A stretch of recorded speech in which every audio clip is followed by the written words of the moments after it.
Baterai.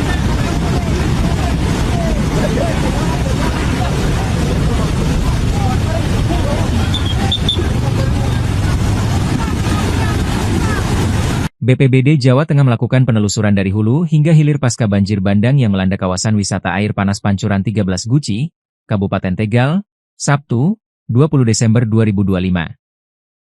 Hasilnya, dipastikan tidak ada korban jiwa dalam peristiwa tersebut. Seluruh pengunjung telah dievakuasi, dan area kejadian diamankan serta disterilkan dari aktivitas wisata. Kepala BPBD Jawa Tengah, Bergas Catursasi Penanggungan, menyatakan lokasi wisata ditutup sementara. BPBD Kabupaten Tegal juga menelusuri aliran sungai dari hulu ke hilir untuk memastikan tidak ada dampak lanjutan ke permukiman warga di wilayah bawah. Download Tribun X sekarang, menghadirkan lokal menjadi Indonesia.